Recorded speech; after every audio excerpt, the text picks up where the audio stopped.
what's up, everybody? It's your boy, Coach Joe, the ambassador of basketball for your Delaware Blue Coats.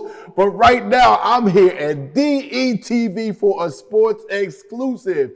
And we got Wilmington's own. We got Delaware's own, Lauren Park Lane. What's going on, young lady? How are you? I'm good. How are you? You like this table? Yes. Really okay, nice. I did, still doing it, you know what I mean? Are you kind of already burned out with the 6 feet and the mask? Oh, yes. You're done with it? I'm over it. Did you have to play many games that way this year at all? No, not this many. Not a lot this year, but definitely last year. The mask, 6 feet on the bench, it was pretty crazy. How did that affect you, like breather-wise, going up and down the court in practice and things of that nature? Only in practice we had to wear the mask, but in games it was like we didn't have to wear it. It was a choice. So usually I just decided not to because we didn't have any fans anyway. So it was just us and the other team. And, I was with my teammates every single day, so the mask wasn't a big thing for us. Now, for those that don't know, you are one of the most electrifying guards to come out of Delaware in a long time. I mean, they'll go from Stanford to Seton Hall. Yes. You just like them S's. Is that what it was? like that's how you picked it? We think Georgetown, no, that's a G. I mean, how did you figure that out? It was really about the location for me when it came to Seton Hall. It's really close to New York. I love New York. Somewhere I see myself in the future. And it wasn't too close to home. It was like 2 hours away.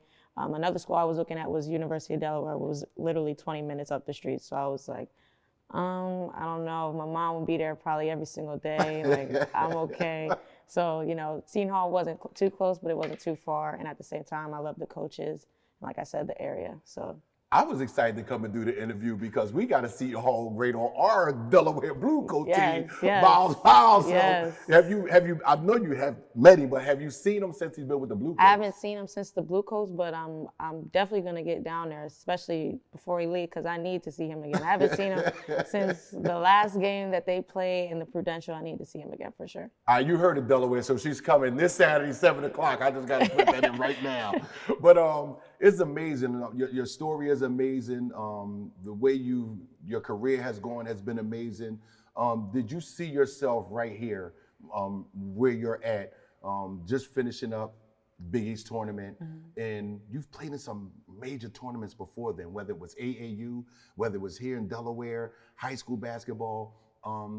How are you taking it all in now? You're back home, the tournament is over, and how are you taking it all in? Well, especially we got like a little 4-day break, so I definitely had to come back home, see my family, my friends, especially since we've been playing. I think we finished our season playing like 4 games in like 6 days. So it was like bus, game, but like it was crazy. So especially getting this time to relax and just relax and chill with my friends and stuff has been really good for me. But it's not over yet. We're definitely about to be in the postseason, whether it's the WNIT or the NCAA. So we're just waiting to see. And we have practice tomorrow. So, just getting ready for the postseason, really. Well, for me, it's amazing because looking at you and seeing how your career has been shaped and the things that you've already accomplished, coming from a school like Stanford, which everybody knows is a boys basketball powerhouse, for you to put them on the map in the way that you have, because it's either you guys, Tatno, Carvel, Ursuline, St. E's. How was it for you to make your own mark at Stanford High School? I love Stanford. That was like, I think that going to Stanford definitely shaped me and prepared me to be at Seton Hall, especially playing under Coach Thompson. Him pushing me the way that he did before I even got to college, you could tell like there was a difference between me and all the other girls. Like I was more prepared than they were, especially coming from Stanford academically and also, in sports. So being able to put Stanford on the way that I have has been a complete blessing. I always thank them and appreciate them for everything that they did for me and that they continue to do for me. Putting my name out there the way they do, those things never go unseen, and I really do appreciate them for that. Well, I mean, it's about to be a Stanford and Caravan about to go at it. Yes. So I'm going to go out on a limb and think, you're going to be at the game? Yes, yes, on Sunday. The game's Friday. I will definitely be there, championship. Definitely supporting Stanford for sure. Okay, the only bad part, you won't be able to play. So Yeah, I know. I hope you have somebody to sit you down and keep you grounded. Man, do you feel like Seton Hall fit you based on the coach that you had in high school, then the coach you had going to Seton Hall? Did you look at that as part of your factoring in when you want to go to Seton Hall as well because of the way the styles were? Are you that type of player that you like a coach that like tell it to you for real, or you like a coach that kind of like strokes your ego and then you find out that, oh man, I wasn't really that good because he didn't push me, I could have been better? Right. How do you I see definitely, especially Coach Thompson at Stanford, he would always give it to me straight. He wouldn't sugarcoat anything. And that's what I really appreciated him. And he prepared me for Seton Hall because my coach now, Coach Pizzella, is the exact same way. He's going to tell me what it is and he's going to tell me what I'm doing wrong. But I think that's what's gotten me to be a lot better on and off the court. Him not sugarcoating anything and him not being afraid just because, he could say, oh, Lauren's like our best player. I got to tone it down. I can't tell her this. I can't do this for her. But he doesn't care about any of that. And he treats everybody the same on our team. So it's just like, having came from Stanford, I was definitely prepared for Coach B. And they're kind of like the same person, both kind of crazy, but they're both very passionate about basketball and very passionate about their players. So yeah, I really appreciate both of them because they definitely are like the same. Outside of basketball, what else makes you happy outside of basketball? Definitely hanging out with my friends. I have a lot of campus friends, so getting to hang out with them and do certain things with them. I like to shop too. Definitely like going to the city. Just walking around in New York City, getting to see like how that life is. It's different out there for real, like for sure. It's very different, and just getting to see everything out there has been like a blessing because having the location of Seton Hall be so close to there and me actually wanting to have a future in New York City has been really cool. Well, I gotta say the numbers are crazy. I mean, the Big East first team, number 4 in scoring in the Big East. I mean, you had 18 assists in one game. That's like John Stockton like numbers right there. I'm saying like you had 30 points back to back. When you do these type of things, what goes through your mind? Did you ever, like in that package of who you are, like, did you see yourself being this? Like this is we're talking the Big East. This is one of the most prestigious conferences in all of basketball. Right. Freshman year was kind of like, I was playing with a lot of like juniors and seniors, so it wasn't really my team, but I was still in charge of running the team as the point guard. So I didn't really have to score and do as much as that I wanted to do at the time because, they were there. But, when they left, I told myself, like, there's no one here no more, so somebody has to fill in those shoes. Someone has to do the things that they were doing. And I didn't know who they were bringing in, and to be honest, I really didn't care because I knew that like it was my turn. I've been here, and it's gonna be me. So I got with my trainer back home, and I just worked out so much. And from freshman year, I couldn't tell you that I would have been the player I was sophomore year, and from last year, I couldn't tell you I was gonna do the same things and even more this year. So it's been like a crazy journey, like having to, deal with all of that and just like keep myself level-headed. But, I'm just appreciative for everything. Lauren, listening to you and just talking about those numbers and talking about the way is going to be your team, it kind of leads me to ask you, what kind of leader are you? You know what I mean? Like on and off the court, is there things that you do to bring the team together to have that cohesiveness? That you hear players always talk about the locker room, the camaraderie, sometimes it's just being around. Like, who are you knowing that is your team? Because even though you're a junior, you have 2 years, right? Yes. Because of the COVID exception rule and then after that. So going into those next 2, being who you are, getting them to where they are now, what kind of leadership, what do you see you need to do to get them to get to that next level after where you guys just accomplished, which is an awesome accomplishment in itself this year? I feel like, especially this year, I became like more of a lead by example type. Okay. You know, whether it's after practice, you know, putting up extra shots, doing workouts after practice, or coming in before practice and working out and stuff, you know. I feel like once I show my teammates that I do those things, they come out and they do those things, which just makes everybody better at the end of the day. And I feel like my team, because we've had like the same team for my whole 3 years, so we've all gotten closer over the 3 years. Gotcha. So, you know, it hasn't been hard to like lead them because I've been with them for all these years, you know. So, you know, and we all have the same common goal. We all want to win. We all want to make it to the NCAA tournament. We all want to do those things. So it's like, it's kind of easy. They make it easy. Like my teammates are like the best, to be honest. Well, you know, in this world we live in, everything is comparison. Who better, LeBron or Michael, or Kevin Durant? You know, it's always a comparison somewhere. And I've seen somewhere that you like to study certain players. And I think it's from the Atlanta Dream, Ari McDonald, and from the Atlanta Hawks, Trae Young. What is it with you in Atlanta? Like, you know, like, why those two players? Why do you study them? What is it about their game that resonates and relates, and it feels like that's where you can be? Or is that how you look at it? You could be like Ari, or you have because I've seen some of your highlights. I mean, you can shoot, you can score, you can do whatever. So why those two players? I feel like with Ari, it's just like her quickness and like her first step. I feel like me and her have like the same like build and like quickness. But when it comes to Trae Young, like he's just like a killer. Like he doesn't care how small he is. Like he's just gonna dog you day in and day out, and like you're gonna feel him. So that's like, where me, like my height, like I don't like don't put my height into anything, because that doesn't matter, and I'm gonna show you it doesn't matter. Oh man, so you ain't gonna see none of this from you. I think you come with something.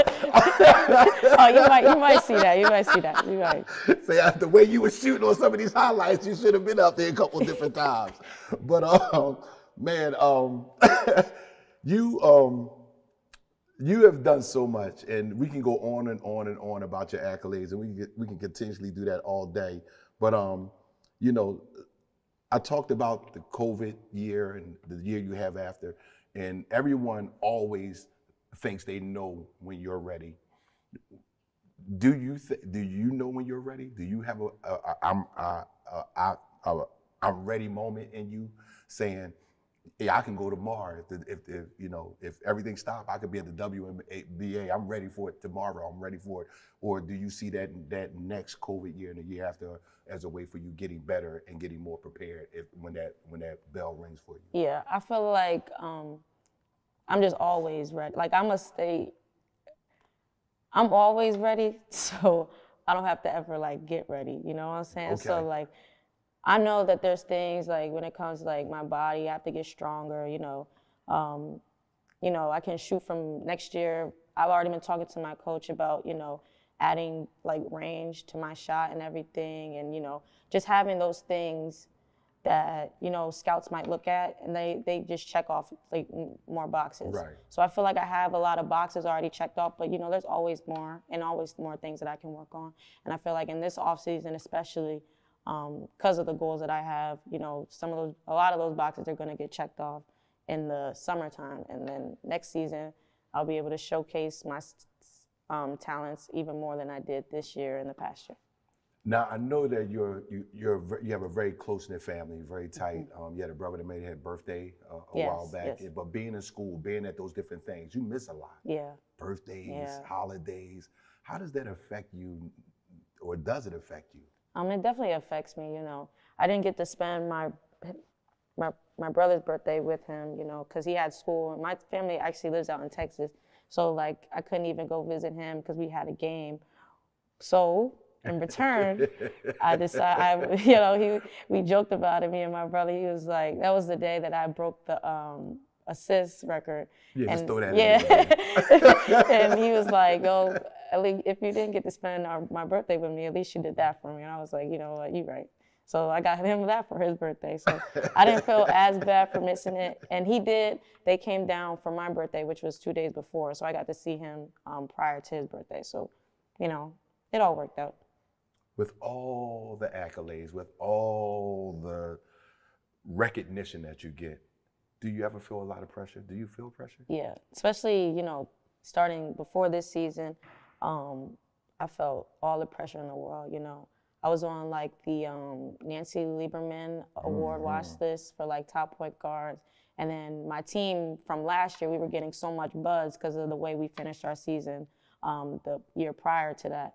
So it was just like a lot. And I remember our first game, I came out and my heart was beating so fast and like I was shaking because we had, and also like it was like the year, this year was, they sold the most season tickets for women's basketball. So it was packed, and it was our first game, and I never seen it that packed, like ever, for the first game of the season. So I'm like, oh my gosh, like we gotta go out and we better win or else. And I put all that pressure on myself. But then like when you're out there playing, you're not thinking about none of that because I love playing basketball.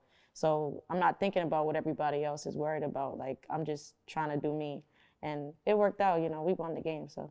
All right, real quick, a fun fact. What's your go-to music before the game? Ooh, definitely Drake. I like to listen to a lot of Drake before the game. Ooh, okay. Yeah. If you had if you could, or you wanted to, or if maybe there isn't. What is there? Is there one thing you would change? Whether it be high school, AAU, or I should have played with this team, or I should have wore these sneaks, or I should not have went to that tournament. Is there one thing you would have said, man, I would have changed that if I had the opportunity to? Definitely with AAU, my last year, I played with Team Takeover up in DC. I definitely probably would have did that like a couple of years before, especially because of the way our team was. It was like everybody just came together for 1 year. But you could tell, like, if we were together for more than, 1 year, we had put a couple summers together, we would have been, even though I think we only lost like 2 games that summer. But if we would have put it together like a couple summers, like we probably would have won 3 Nike national championships, like back to back to back. That's how good our team was. Now, I know we talked about players we can compare you to, but I know when women's back, like Ursuline had Della Don, St. Eve's had Khadijah. Who was your nemesis? Like, who was that one person when you played? Mine was definitely Ursuline. They had Alicia Lewis at the time. And I think she was only there till like her 10th grade year. But every time we would play them, like everybody was there. When I say everybody was at those games. It was so fun though. But of course, I was always putting pressure on myself. Like, yeah, I gotta go out here and beat her. Like, I'm not playing with her today. Do you have a college nemesis? Ooh.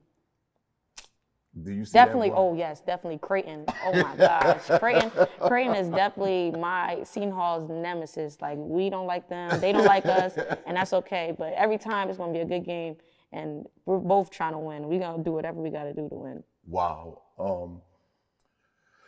What motivates you? Definitely my parents. All the sacrifices that they made for me, starting with like sending me to Stanford. Driving me 3 hours up the road to go to Team Takeover practices, just doing all those things. Like, my dad always made sure like I was in every spot for basketball.